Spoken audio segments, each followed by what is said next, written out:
Eu estava no banheiro quando ouvi vozes no meu quarto. Minha nora e meu filho mexiam nas minhas gavetas. Procura os documentos. A velha deve tê-los aqui. Quando ela morrer, isso é nosso. Saí do banheiro. Eles congelaram. Eu sorri e disse: estão procurando alguma coisa? No dia seguinte, um caminhão de mudança. Sabe aquele silêncio que precede o desmoronamento de um mundo? Eu estava ali, entre o vapor do chuveiro e o azulejo frio, segurando uma toalha bordada que eu mesma fiz há 20 anos. Eu ouvia o riso contido, aquele som de dentes raspando, um sussurro que cortava o ar como uma navalha enferrujada. O Thales, meu filho, o menino que eu embalei com canções de ninar e que hoje tem mãos de homem, estava revirando meu criado mudo. E a Beatriz, a mulher que ele trouxe para dentro da minha casa com um sorriso de porcelana, falava da minha morte como se estivesse escolhendo o cardápio de um jantar. Quando ela morrer, isso é nosso. Eu não sou uma mulher de vidro. Aos 74 anos, minhas mãos podem até tremer um pouco quando seguro a xícara de café, mas minha mente é um arquivo de aço. Ali, naquele banheiro, eu não chorei. Eu senti um frio que não vinha da água, mas da alma. Eles queriam os documentos. Queriam a escritura da casa, o registro das padarias, o controle da minha vida. Antes de continuar e te contar como eu fiz o chão sumir debaixo dos pés deles, eu quero te fazer um convite. Se você já sentiu a dor da ingratidão ou se sabe o que é lutar pela sua dignidade, se inscreva aqui no canal. Histórias como a minha precisam ser ouvidas para que nenhuma outra mulher se sinta invisível. Eu saí do banheiro devagar. A porta rangeu, um som que pareceu um trovão naquele quarto que cheirava a lavanda e traição. Eles congelaram. A Beatriz estava com a minha caixa de joias aberta, aquela de madeira de jacarandá que meu falecido marido, o seu Arnaldo, me deu quando fizemos 30 anos de casados. O Thales segurava uma pasta de couro. Os olhos dele, tão parecidos com os meus, se tornaram pequenos, opacos, cheios de uma culpa que ele tentava disfarçar com irritação. Estão procurando alguma coisa? Eu perguntei. Minha voz saiu firme. Não era a voz de uma velha que eles imaginavam. Era a voz da dona daquela casa. A Beatriz tentou fechar a caixa rápido demais. As pulseiras de ouro bateram umas nas outras com um som metálico que me deu náuseas. Ela forçou um sorriso, aquele que nunca chega aos olhos. Ai, dona Valéria, que susto a senhora deu na gente. O Thales achou que tinha deixado um documento do carro aqui e a gente estava só ajudando a organizar. A senhora sabe como as coisas ficam bagunçadas com a idade, né? Com a idade. Essa era a arma favorita dela. Colocar o peso dos meus anos como se fossem uma deficiência mental. Olhei para o meu filho. Ele não conseguia sustentar o olhar.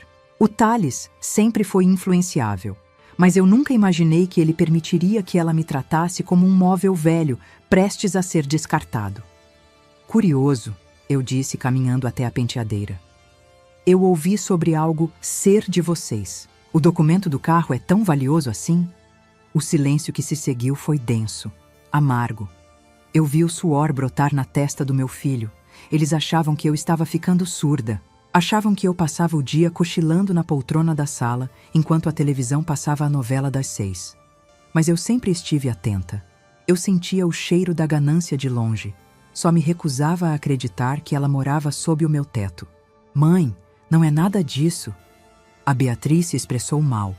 O Thales tentou, gaguejando. A gente só está preocupado com o futuro, com a sua segurança. Essa casa é muito grande, muita escada.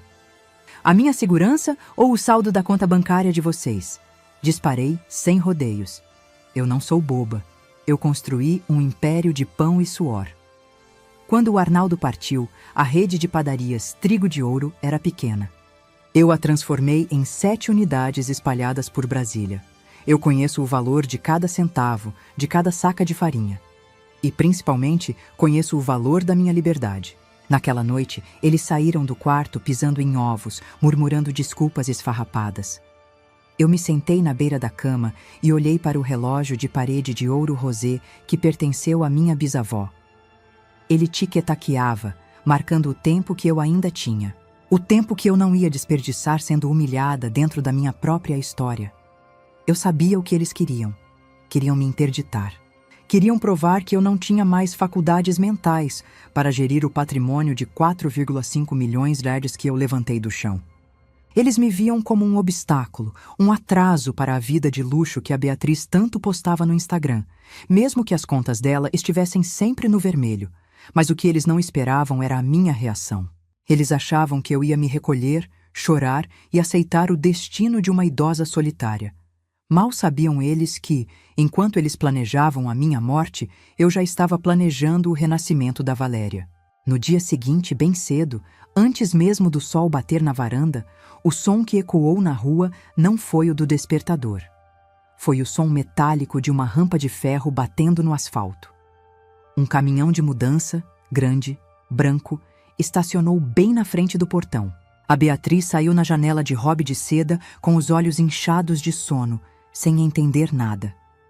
O Thales veio logo atrás, abotoando a camisa.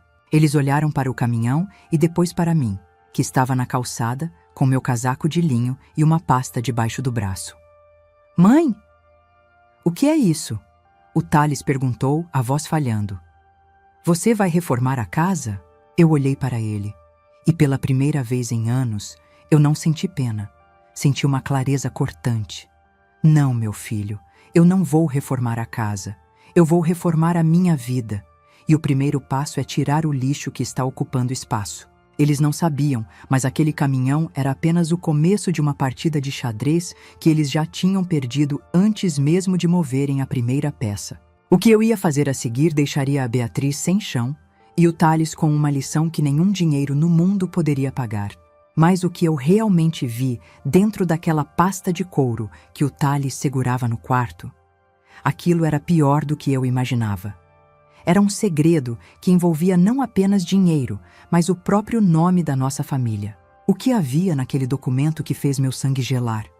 Eles ficaram ali, paralisados no batente da porta, enquanto os carregadores começavam a descer com as primeiras caixas vazias. O rosto da Beatriz era um poema de confusão e pavor. Ela olhava para o caminhão e para os vizinhos que já começavam a espiar por cima dos muros. Naquele bairro de Brasília, onde a aparência vale mais que a conta bancária, o escândalo é a pior das moedas. Mas eu não estava nem aí para os vizinhos. Eu estava focada no tremor das mãos do meu filho. "Lixo, mãe! Do que você está falando?" O Thales desceu os degraus da varanda, tentando manter uma postura de autoridade que não lhe cabia mais. "Entre, Thales! Beatriz, você também? Não vamos dar espetáculo para o Parkway", eu disse com uma calma que parecia gelo seco. Entramos na sala. Aquela sala que eu decorei com tanto gosto, onde cada móvel contava uma história. O sofá de veludo azul, onde o Arnaldo sentava para ler o jornal. O tapete persa que trouxemos de uma viagem comemorativa. E, claro, o relógio de ouro rosé da minha bisavó, que brilhava na parede como um vigia. Eu abri a pasta de couro que eu tinha recuperado do quarto. Na verdade, eu não a peguei. Eu a troquei por uma idêntica na noite anterior, enquanto eles dormiam o sono dos justos, ou melhor, dos gananciosos. Quando abri o zíper, o papel timbrado de um cartório saltou aos meus olhos. Vocês acharam que eu não perceberia a falta da escritura da padaria matriz? Joguei o documento sobre a mesa de centro de vidro. E esse formulário de interdição por incapacidade civil? Vocês já tinham até o laudo médico assinado por aquele seu amigo, não é, Beatriz? O Dr. Gustavo, que vive pedindo favores financeiros para o Thales. O silêncio caiu como uma marreta. Beatriz tentou balbuciar algo sobre proteção, mas eu a cortei com um gesto de mão. Proteção é o que se faz com um filho, não com uma mãe que sustenta a casa. Vocês estão morando aqui há 3 anos, desde que o investimento do Thales em criptomoedas evaporou a 600 mil médios do meu caixa. Eu aceitei vocês, eu dei conforto, eu dei dignidade. E em troca, vocês queriam me trancafiar em um asilo de luxo para poderem leiloar meus quadros e vender minhas padarias? Mãe, a gente só achou que você estava cansada. Thales começou, a voz sumindo. Cansada eu estou agora, Thales. Cansada de carregar um homem feito nas costas que não tem a coragem de me olhar nos olhos para pedir dinheiro, mas tem a audácia de revirar minhas gavetas atrás de testamento. Eu me levantei e caminhei até o relógio de parede. Toquei o metal frio. Aquele objeto era o símbolo da resistência da minha família. Minha bisavó fugiu da guerra com ele escondido entre as roupas. Minha mãe o manteve polido durante as maiores crises financeiras. E agora, Beatriz o olhava como se fosse apenas uma peça de ouro para ser fundida e transformada em bolsas de grife. Sabe qual é o problema de vocês? Virei-me para eles. Vocês acham que o patrimônio de 4,5 milhões que eu construí é um prêmio de loteria que vocês ganharam por sorte. Mas cada real ali tem o cheiro do fermento que eu carreguei às 5 da manhã. Tem a marca das queimaduras de forno nos meus braços, que hoje vocês chamam de pele de velha. Beatriz deu um passo à frente, as unhas impecáveis cravadas na palma da mão.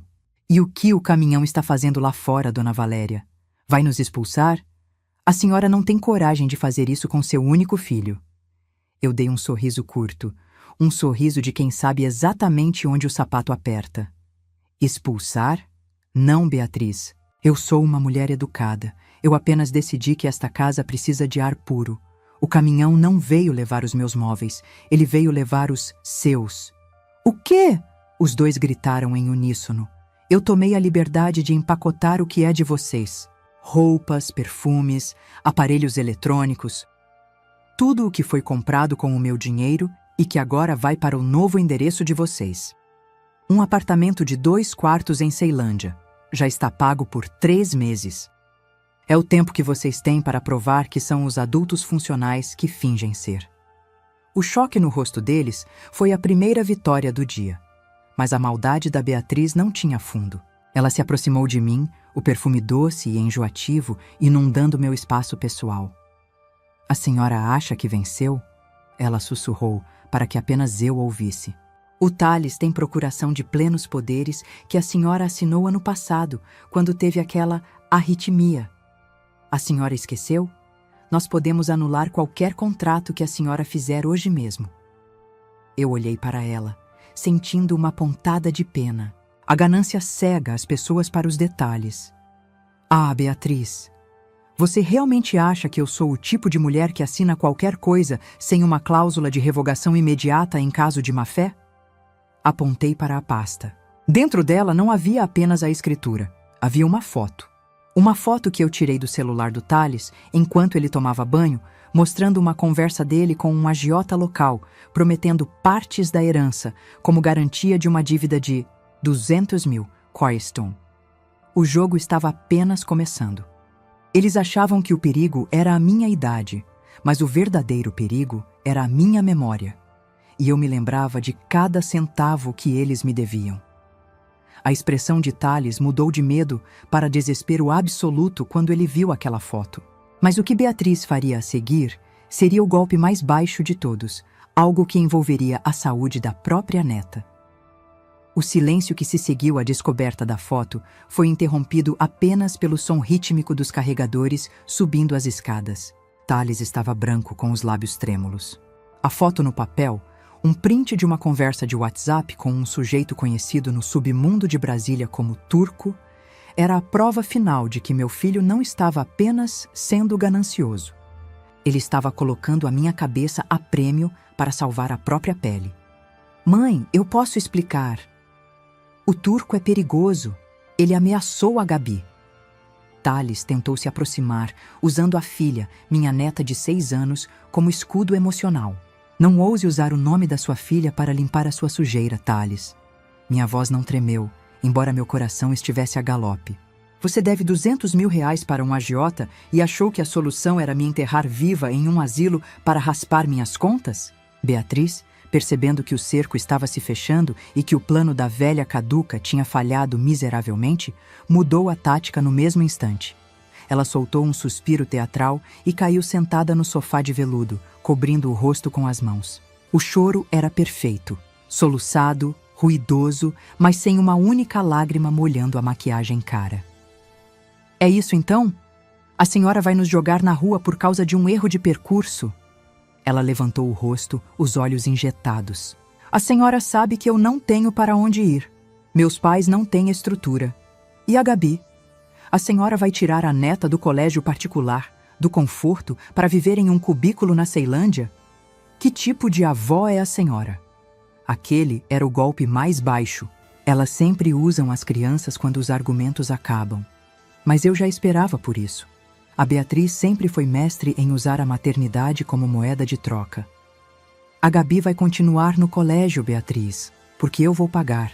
Mas eu vou pagar diretamente para a escola, não para a sua mão. E quanto ao cubículo, é um apartamento digno. Milhares de brasileiros vivem lá e criam seus filhos com honra. Coisa que falta nesta sala hoje, respondi, cruzando os braços. Eu sentia um cheiro estranho vindo da cozinha. Era um aroma metálico, misturado com o cheiro de chá de ervas que a Beatriz insistia em me dar todas as noites, dizendo que era para acalmar meus nervos. Olhei para a xícara de porcelana que ainda estava sobre o aparador. Naquele momento, uma peça do quebra-cabeça se encaixou na minha mente com uma precisão assustadora. Sabe, Beatriz, eu andei me sentindo muito tonta ultimamente. Minha pressão, que sempre foi controlada, começou a oscilar de um jeito estranho. O médico disse que era estresse, mas ontem eu levei uma das cápsulas do meu remédio para o laboratório de um antigo amigo meu da época das padarias. O choro de Beatriz parou instantaneamente. Ela ficou imóvel como uma estátua de sal. "O que foi que você disse, Dona Valéria?" A voz dela agora era um fio frio. "O remédio de pressão que você separava para mim toda manhã não tinha nada dentro além de farinha e açúcar, Beatriz. Você não estava apenas tentando me interditar. Você estava tentando acelerar o processo.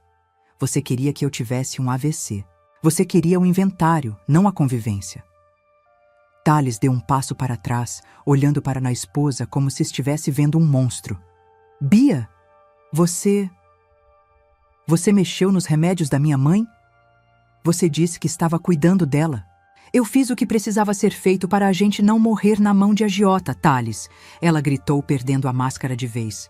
"Essa velha está sentada em cima de milhões enquanto a gente se humilha por migalhas. Ela não gasta, ela não aproveita. Para que ela quer tanto dinheiro?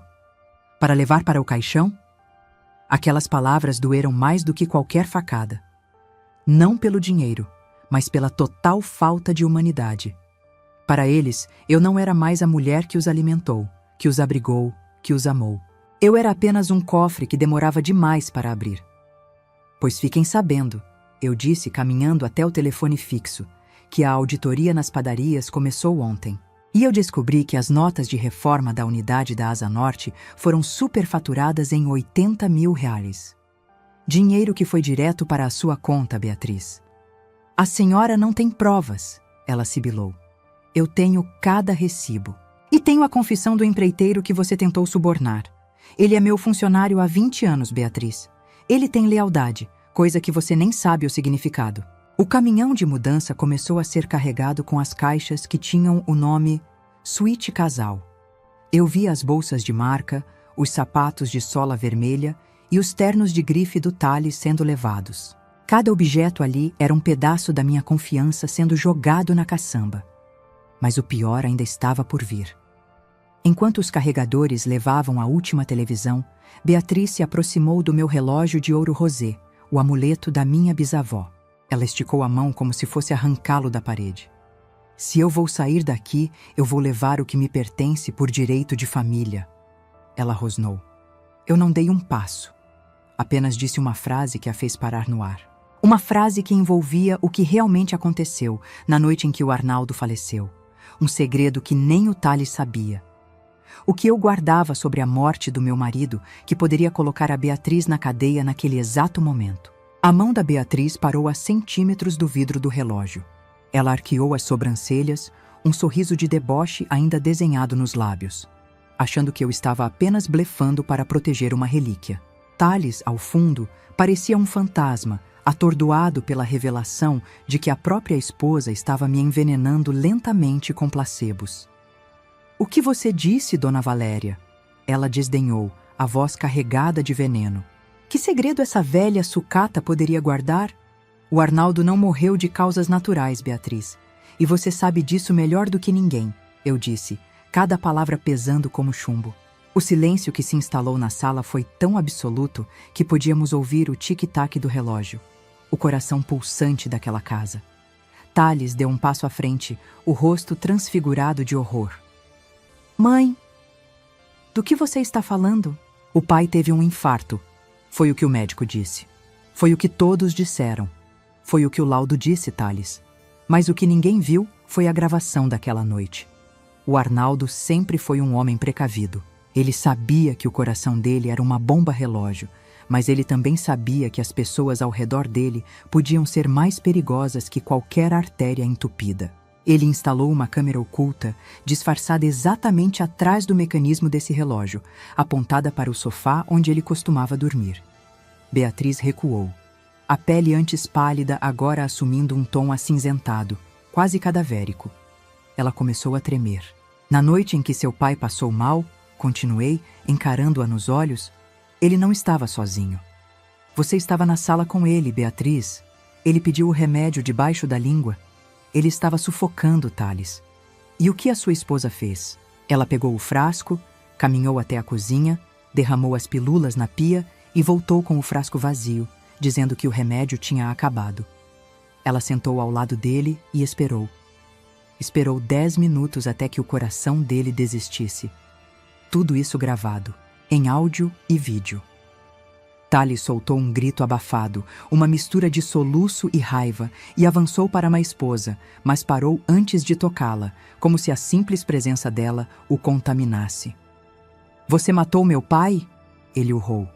Eu não o matei, ela gritou de volta desesperada.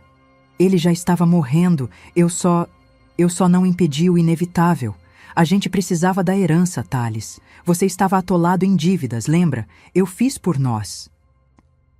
Não, Beatriz, eu intervim, minha voz soando como o veredito de um juiz. Você fez por você. Você achou que, com o Arnaldo fora do caminho, seria fácil me manipular. Mas você esqueceu que quem ensinou o Arnaldo a ser precavido fui eu. Eu guardei esse vídeo por 5 anos. Guardei porque não queria destruir o pouco que restava da imagem que o Thales tinha de família. Mas quando você começou a trocar os meus remédios, eu entendi que o monstro não tinha mudado.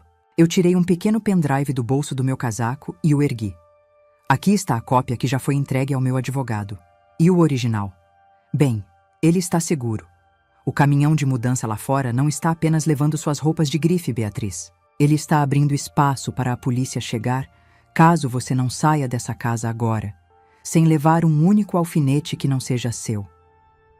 Thales caiu de joelhos no tapete persa, escondendo o rosto nas mãos. A dor dele era palpável e por um segundo meu coração de mãe fraquejou. Mas eu me lembrei das gavetas remexidas, das ofensas no quarto, do plano de me interditar. A complacência acaba onde começa a autopreservação. Saiam, eu ordenei. Thales, leve sua esposa daqui antes que eu mude de ideia e faça a denúncia formal agora mesmo. O apartamento em Ceilândia é luxo demais para quem merece uma cela, mas eu faço isso pela Gabi, pela minha neta. Beatriz, vendo que o poder tinha mudado de mãos e que sua liberdade estava por um fio, não disse mais nada. Ela pegou a bolsa, agarrou o braço de Thales com força e o puxou em direção à porta. Eles passaram pelos carregadores como sombras derrotadas. Mas antes de cruzar o portal, Thales parou. Ele olhou para trás, para a casa onde cresceu, para a mãe que ele tentou trair. Mãe, me perdoa? Ele sussurrou. Eu olhei para ele, sentada na minha poltrona, majestosa em minha dor e minha vitória. O perdão é um processo, Thales. Comece pagando o que deve ao agiota com o trabalho das suas mãos, não com o meu patrimônio. No dia em que você for um homem digno, talvez a gente possa tomar um café. Por enquanto, só quero o silêncio que vocês me roubaram. Eles saíram. O som do caminhão de mudança partindo foi a música mais doce que ouvi em anos. Mas, enquanto eu observava a rua pela janela, percebi um carro preto estacionado na esquina. Um carro que eu não reconhecia. O turco não ia esperar o Thales chegar na Ceilândia para cobrar os 200 mil ienes. O perigo ainda não tinha acabado, e agora a vida do meu filho estava em jogo de uma forma que eu não previa. O caminhão de mudança dobrou a esquina e o silêncio finalmente deveria ter se instalado. Mas aquele carro preto estacionado sob a sombra de um IP amarelo não saía do meu campo de visão. Eu sabia quem era. O Thales achou que dívida de jogo e de agiota se apaga com desculpas, mas no mundo real, o juro é cobrado em medo. Eu vi quando o carro deu a partida lentamente, seguindo o caminhão. Eles não iam para a Ceilândia para ajudar no descarregamento. Eles iam cercar o Thales assim que ele pisasse fora da minha proteção. Por um momento, a mãe dentro de mim gritou. Eu quis pegar o telefone, chamar a polícia, ou talvez gritar para ele voltar. Mas a mulher de negócios, a Valéria que levantou 7 padarias no braço, me deu um solavanco de realidade. Se eu pagasse essa dívida agora, eu estaria assinando a sentença de morte do caráter do meu filho. Ele precisava sentir o peso das próprias escolhas, mas eu não ia deixar ele morrer. Peguei meu celular e disquei para o seu Juvenal, meu chefe de segurança das padarias, um ex-policial que tem mais cicatrizes do que anos de serviço. Juvenal? Minha voz era um comando. O Thales saiu agora. Tem um sedã preto seguindo ele. Quero que você e sua equipe acompanhem de longe. Não intervenham, a menos que o sangue ameace correr. Eu quero que o Thales sinta o cano da arma no pescoço. Eu quero que ele entenda que o dinheiro da velha era a única coisa que mantinha o mundo dele de pé. Desliguei sem esperar resposta. Meu coração estava apertado, uma mão invisível esmagando meu peito. Mas eu me mantive firme. Caminhei até a cozinha e joguei fora todo aquele chá de ervas da Beatriz. Lavei a xícara com uma força desproporcional, como se quisesse arrancar a essência daquela mulher da minha porcelana. Enquanto isso, o dia passava. Cada minuto parecia uma hora. Eu me recusei a ligar para o Thales. Ele precisava desse batismo de realidade. Às 3 da tarde, o Juvenal me ligou. Dona Valéria. Eles cercaram o carro dele na entrada da cidade. O tal do turco desceu. Houve gritaria. O seu filho... Ele chorou, Dona Valéria. Pediu perdão, disse que a senhora tinha tirado tudo dele. E o que o turco fez? Perguntei segurando o fôlego. Deu uma coronhada de leve e disse que, se em 48 horas o dinheiro não aparecer, a próxima visita vai ser na escola da neta da senhora. O sangue subiu à minha cabeça. Mexer comigo é uma coisa. Mexer com a Gabi, uma criança inocente que não tem culpa de ter pais podres, era cruzar a linha final. Naquele momento, a Valéria, vovó querida, deu lugar à dona das padarias.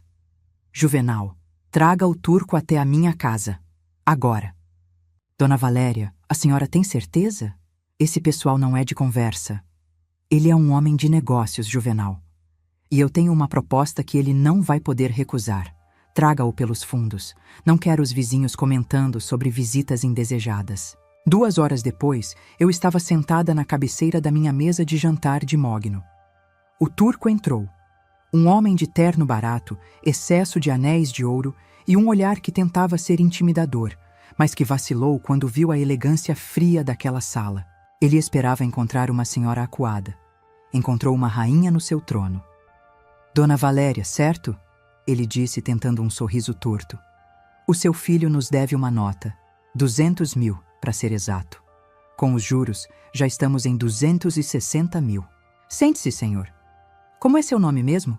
Perguntei, servindo um café forte, sem açúcar.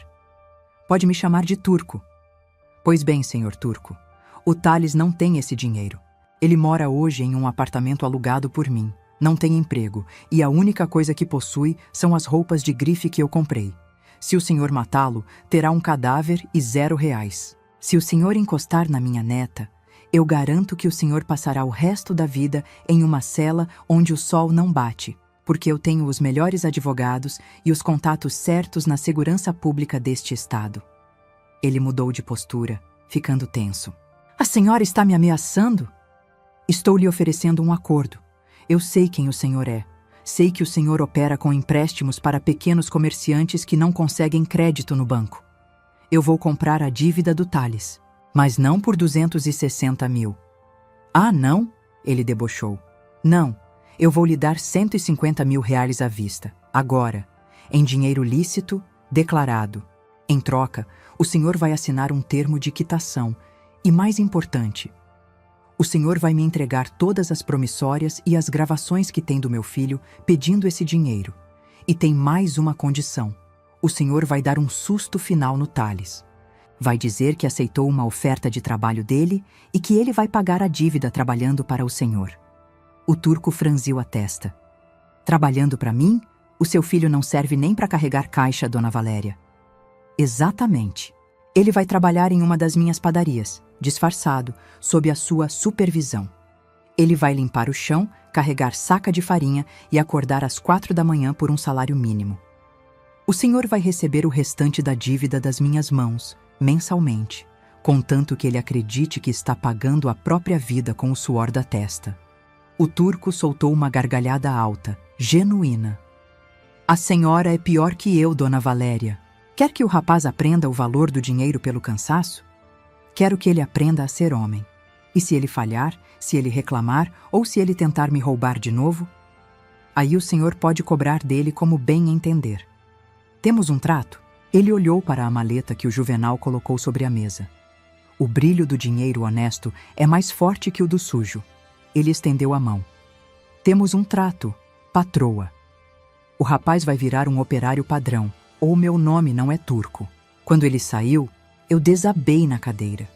Meus pulmões pareciam finalmente aceitar o ar. Eu tinha salvado a vida do meu filho, mas tinha condenado o ego dele à morte.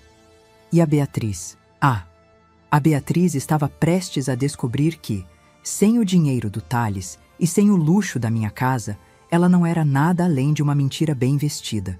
Mas o que eu não esperava era que Beatriz, em um ato de loucura final, tentaria destruir a única coisa que eu ainda amava. A produção da minha padaria mais lucrativa na véspera do maior contrato da história da empresa. A calmaria que se seguiu ao acordo com o turco era enganosa.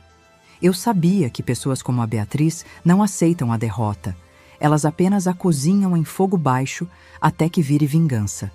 Enquanto o Thales começava sua jornada de redenção forçada, acreditando que cada saca de 50 quilos de farinha que carregava era 1 minuto a mais de vida, a Beatriz desapareceu das minhas vistas.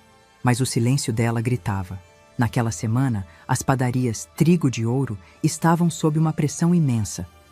Tínhamos acabado de fechar um contrato de 400 mil reais para fornecer todo o buffet de um evento internacional no Itamaraty.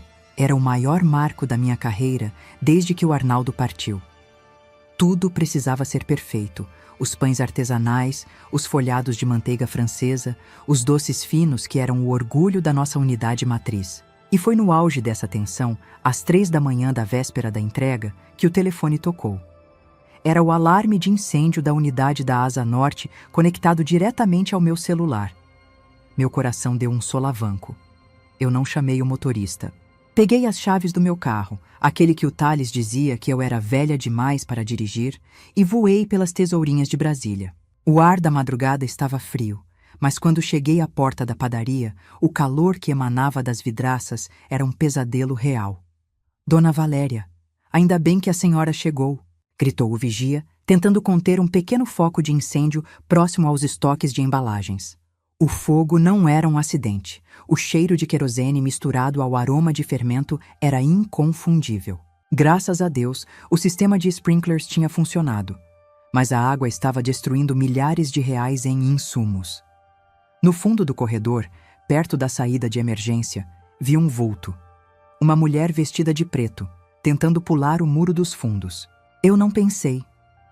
A adrenalina de quem já enfrentou crises econômicas e lutos devastadores assumiu o controle. Corri como se tivesse 30 anos. Para agora, Beatriz. Meu grito ecoou pelo pátio úmido. Ela travou. O pé escorregou no lodo da chuva e ela caiu, sujando seu casaco de grife na lama e nas cinzas.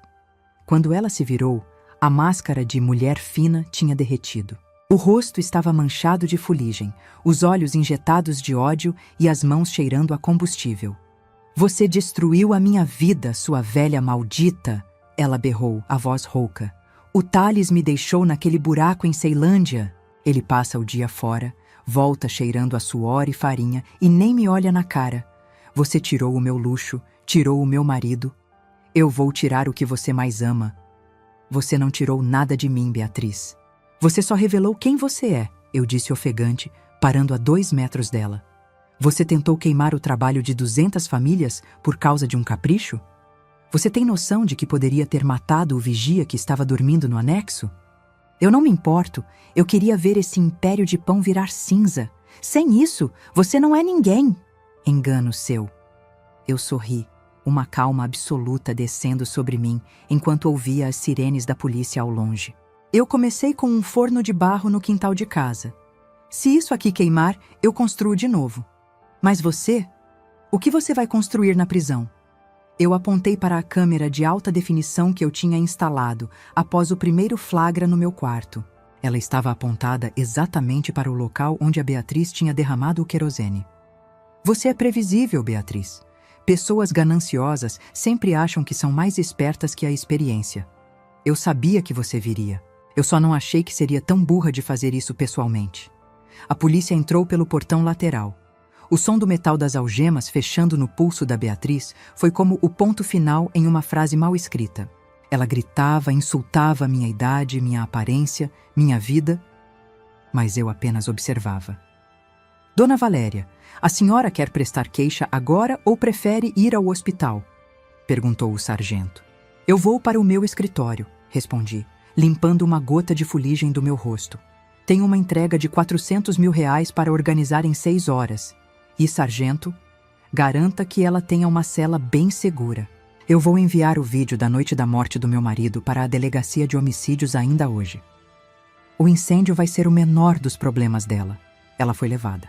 Eu fiquei ali, no meio da minha padaria inundada, com o cheiro de fumaça impregnado no meu cabelo. Meus funcionários começaram a chegar, assustados. Olhei para cada um deles. Peguem os rodos, comandei. Vamos descartar o que molhou e dobrar a produção nos fornos da Asa Sul. O Itamaraty vai ter o melhor banquete da história deste país. Ninguém vai dizer que a Valéria se curvou para um pouco de fogo. Trabalhamos como uma máquina. Eu estava lá, sovando massa, organizando a logística, servindo café para os meus meninos. Ao amanhecer, os caminhões saíram pontualmente. Mas ao final do dia, quando o sucesso do evento foi confirmado e os elogios chegaram, recebi uma mensagem do turco. O rapaz descobriu sobre a mulher. Ele está na porta da delegacia, mas não quer entrar. Ele está com medo de você, patroa. Meu filho estava quebrado. A mulher que ele amou tentou matar a mãe dele e incendiar o sustento da família. Será que agora, no fundo do poço, o Thales finalmente se tornaria o homem que eu sempre soube que ele poderia ser? O sol de Brasília estava se pondo, tingindo o céu de um laranja profundo, quase da cor das chamas que Beatriz tentou acender na madrugada. Eu estava sentada em um banco de madeira na frente da padaria da Asa Norte.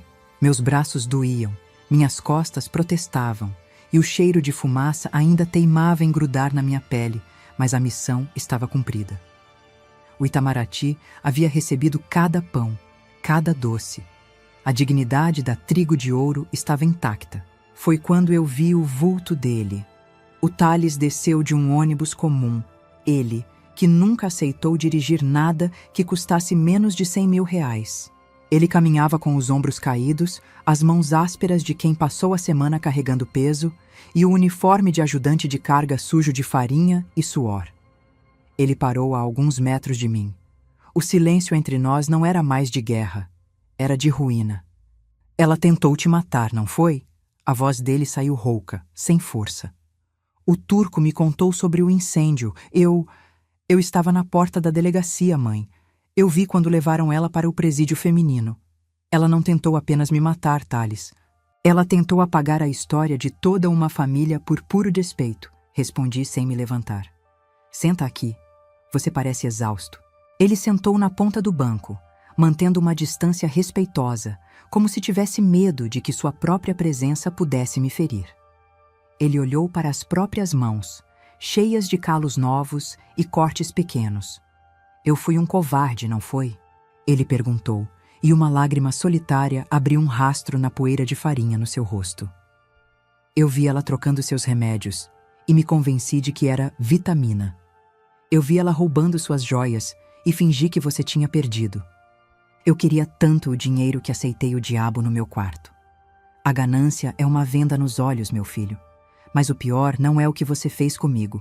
O pior é o que você quase permitiu que fizessem com a memória do seu pai. Aquela gravação, ela está com a polícia agora. A Beatriz não vai sair tão cedo. Thales soluçou. Um choro de homem quebrado que percebe que a construção de toda uma vida era baseada em areia movediça. Eu não quero o dinheiro, mãe. Eu não quero a herança. Eu só queria que você não me olhasse com esse desprezo. O turco me faz trabalhar 10 horas por dia. Meus músculos gritam. Mas sabe o que é engraçado? Pela primeira vez em anos, eu durmo sem precisar de remédio. Porque o cansaço é real, mas a culpa é que não me deixava descansar. Eu olhei para ele e, por um instante, vi o menino que corria entre os sacos de trigo quando o Arnaldo ainda era vivo. A rigidez do meu peito começou a ceder, mas eu não podia facilitar. O perdão sem mudança é apenas um convite para a próxima traição. O turco me disse que você é um bom carregador, eu disse, com um meio sorriso. Mas a dívida com ele ainda é grande. E a dívida comigo? Essa não se paga com dinheiro. Eu sei. Eu vou trabalhar onde você mandar.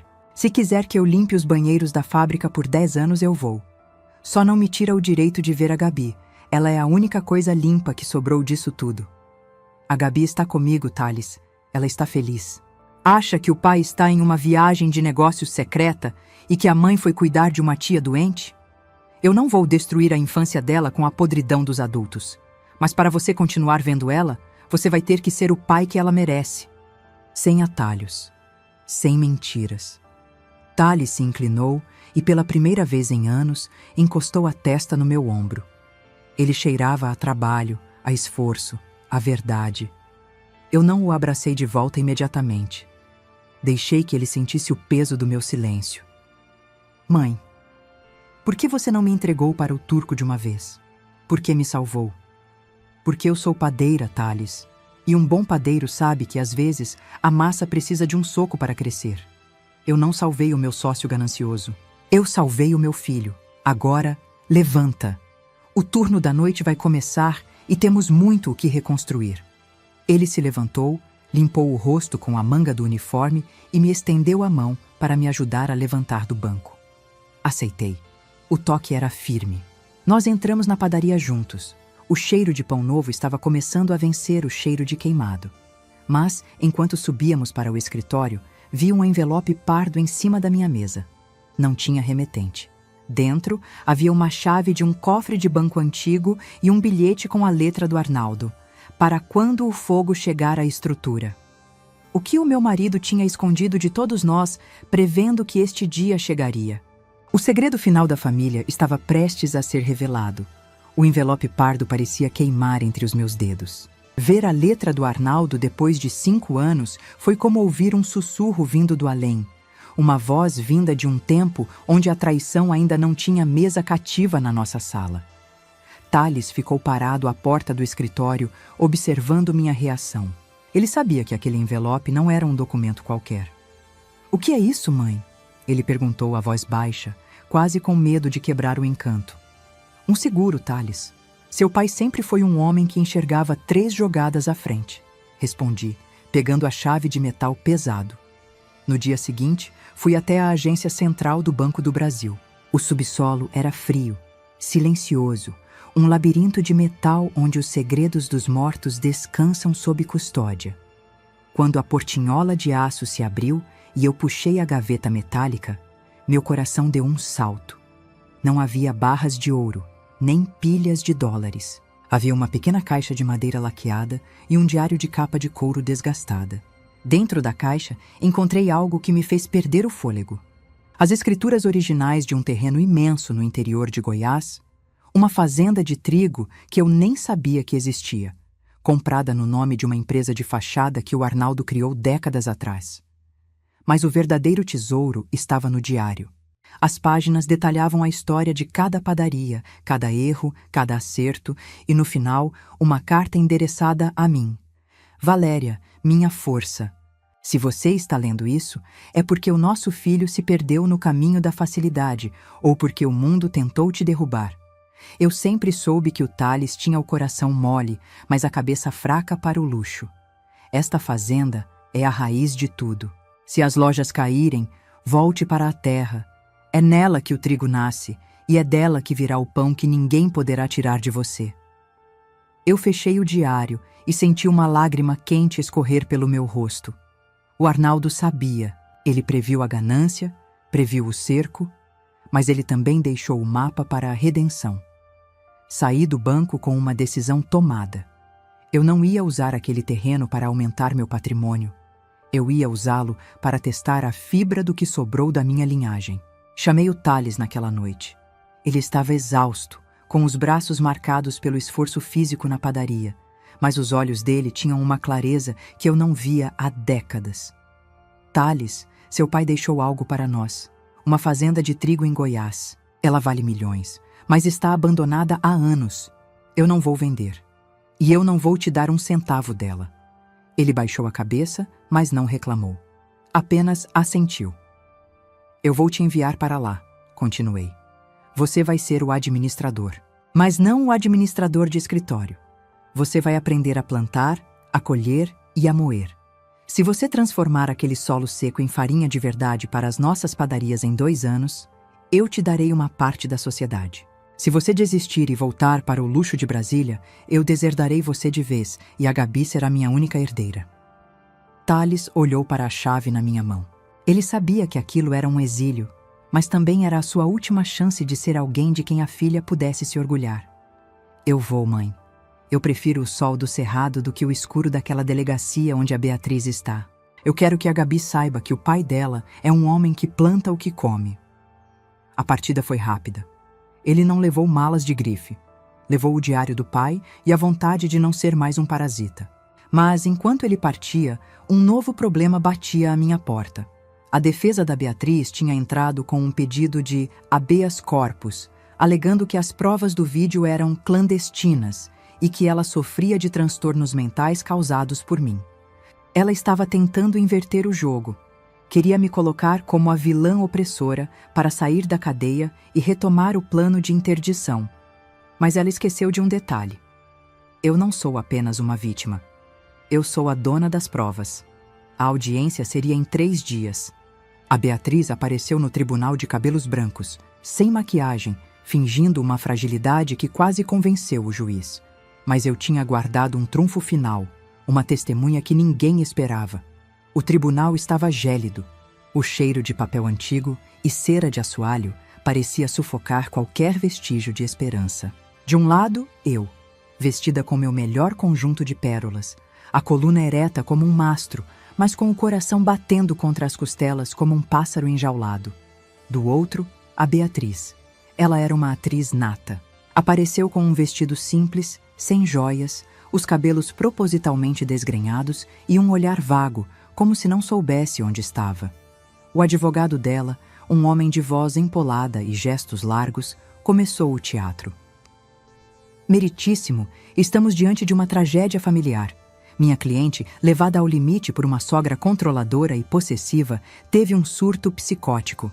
As imagens que a acusação apresenta são fruto de uma vigilância doentia, uma invasão de privacidade que transformou esta jovem mulher em um fantoche nas mãos de uma matriarca implacável. Eu ouvi tudo em silêncio. Senti o olhar de desdém que ela me lançou por trás do lenço que usava para secar lágrimas falsas. O juiz parecia inclinado a considerar o pedido de internação em vez de prisão. Se ela fosse declarada inimputável, o processo pela morte do Arnaldo seria arquivado e ela sairia dali para uma clínica, de onde escaparia em meses. Foi então que meu advogado se levantou. A acusação concorda que a saúde mental é um tema delicado, Excelência. Por isso trouxemos uma testemunha que conviveu intimamente com a ré durante todo o período em que ela alega ter sido vítima de Dona Valéria. A porta do tribunal se abriu. O som dos passos ecoou pelo mármore. Beatriz se virou, esperando ver o Thales, ou talvez algum funcionário da padaria. Mas quem entrou foi uma mulher de meia idade, vestida com extrema simplicidade, carregando uma bolsa de pano. Era Dona Antônia, a mãe da Beatriz. O rosto da Beatriz mudou instantaneamente. O pavor substituiu a melancolia. Antônia, o que você está fazendo aqui? A Beatriz sibilou, esquecendo por um segundo o papel de louca. Dona Antônia não olhou para a filha. Ela caminhou até o banco das testemunhas, jurou dizer a verdade e, com as mãos calejadas pela vida dura que levava no interior, começou a falar. Eu não queria estar aqui, doutor, mas não posso carregar esse pecado para o meu túmulo. A minha filha nunca foi doente da cabeça. Ela é doente do coração, de ruindade. A voz da mulher tremeu. Ela me ligava toda semana pedindo dinheiro da minha aposentadoria, mesmo morando naquela mansão. Ela dizia que estava secando a velha, aos poucos. Ela me confessou, rindo, que o Arnaldo tinha morrido pedindo ajuda e ela tinha ficado olhando, porque dinheiro de morto não reclama. Um murmúrio de horror percorreu a sala. O juiz se inclinou para a frente, atento. Ela me mandou mensagens, Excelência. Antônia tirou um celular antigo da bolsa. Aqui, ela diz que vai fingir que está maluca para a justiça ter pena dela. Diz que a dona Valéria é burra e que logo, ela estaria mandando em tudo de novo. O advogado da Beatriz tentou interromper, gritou que a prova era inválida, mas o estrago estava feito. Beatriz, perdendo totalmente o controle, levantou-se e gritou para a própria mãe. Sua infeliz, você sempre teve inveja de mim. Você vai morrer na miséria por causa disso. A máscara não caiu. Ela se estraçalhou no chão do tribunal. Naquele momento, o juiz não viu uma vítima de surto. Viu uma mulher calculista e cruel que não respeitava nem o sangue que a gerou. O pedido de habeas corpus foi negado ali mesmo. A prisão preventiva foi mantida e o processo pela morte do Arnaldo foi reaberto com o agravante de depoimento testemunhal. Quando os policiais se aproximaram para levá-la de volta, eu me levantei. Passei por ela no corredor central. Sabe qual é o seu erro, Beatriz? Sussurrei, perto o suficiente para que ela sentisse o meu desprezo. Você achou que todo mundo tinha um preço, mas esqueceu que a honra da sua mãe não estava à venda. Ela foi arrastada, soltando pragas que já não podiam me ferir. Saí do tribunal e encontrei Dona Antônia na calçada. Tentei oferecer uma carona, um dinheiro, qualquer coisa. Ela recusou com a cabeça. Eu só quero paz, Dona Valéria. O que eu fiz foi pela senhora e pelo seu Arnaldo, que sempre foi bom comigo. Cuide da minha neta. Não deixe ela ser como a mãe. Eu a vi partir em um táxi, uma mulher que perdeu a filha para a verdade, mas salvou a própria alma. Mas enquanto eu voltava para casa, recebi uma ligação da fazenda em Goiás. O tom do capataz era de urgência. Dona Valéria, o seu filho, houve um acidente no silo de trigo. Ele tentou salvar um dos funcionários e agora estão os dois presos sob a carga. Meu coração parou. Eu tinha ganhado a batalha na justiça, mas a vida do meu filho estava por um fio por causa da mesma coragem que eu tanto exigi dele. O trajeto de Brasília até o interior de Goiás foi o mais longo da minha vida. Cada quilômetro de asfalto parecia uma eternidade enquanto eu apertava o volante, rezando para um Deus com quem eu não falava há muito tempo. O Tales estava sob toneladas de grãos. O trigo, o mesmo elemento que construiu nossa fortuna, agora ameaçava ser o seu caixão. Quando cheguei à fazenda, o cenário era de guerra. Holofotes iluminavam o silo e dezenas de trabalhadores rurais, homens que o Tales estava aprendendo a liderar, cavavam com as mãos baldes e pás. O silêncio era interrompido apenas pelo som do metal batendo no metal. Ele não deixou o menino, Dona Valéria, disse o capataz, com os olhos marejados. O operário caiu no fosso e o seu filho pulou atrás para segurar a cabeça dele acima dos grãos. Ele sustentou o rapaz até a gente conseguir estabilizar a carga. Minutos depois, um grito de esperança cortou o ar. O corpo do meu filho foi içado. Ele estava pálido, coberto por aquela poeira fina e dourada, tossindo e lutando por ar, mas estava vivo. O operário que ele salvou saiu logo atrás, ileso. Quando o Tales me viu, ele não pediu dinheiro, nem reclamou do cansaço. Ele apenas chorou e disse: "Eu entendi, mãe. Eu entendi que a vida se protege com o corpo, não com a conta bancária. O pai estaria orgulhoso? Sim, meu filho, eu respondi, abraçando-o sem me importar com a sujeira ou com o cheiro de suor. Ele estaria. A justiça poética 2 anos se passaram. A justiça dos homens foi lenta, mas implacável. Beatriz foi condenada a 24 anos de prisão pela morte do Arnaldo e pela tentativa de incêndio. Ela agora vive entre as paredes cinzas que sua própria ganância construiu. Thales permanece na fazenda. Ele não é mais o homem dos ternos de grife. Ele é o homem que produz a melhor farinha de trigo do Centro-Oeste. Ele descobriu que a verdadeira herança não é o que se recebe, mas o que se cultiva. Eu continuo na minha casa. O relógio de ouro rosé da minha bisavó continua tic-taqueando na parede, mas agora ele não marca apenas o tempo que passa, marca a paz que conquistei. A Gabi cresce cercada de amor e verdade, sabendo que sua avó é uma mulher que não se curvou. Hoje, quando olho para as minhas mãos, não vejo apenas a pele de uma senhora de 74 anos. Vejo as mãos que amassaram o pão, que seguraram as rédeas da família e que tiveram a coragem de dizer basta. A vida me tirou muito, mas me deu o essencial, a dignidade de quem nunca precisou roubar para ser rainha. Reflexão final. Muitas vezes, as pessoas que mais amamos são aquelas que mais nos testam. A gratidão é uma flor rara, e a família, às vezes, precisa ser podada para que os frutos voltem a ser doces. Nunca permita que a sua idade seja lida como fraqueza. O respeito não se pede, se impõe com a postura e com a verdade. Se este relato tocou o seu coração e te deu forças para enfrentar as suas próprias batalhas familiares, não saia daqui sem deixar o seu comentário. Curta este vídeo, se inscreva no canal e compartilhe sua história conosco. Diga para mim, de onde você está assistindo este vídeo e você já teve que tomar uma decisão difícil para proteger a sua dignidade contra alguém que você amava? Sua história pode ser a força que outra mulher precisa hoje. Até a próxima!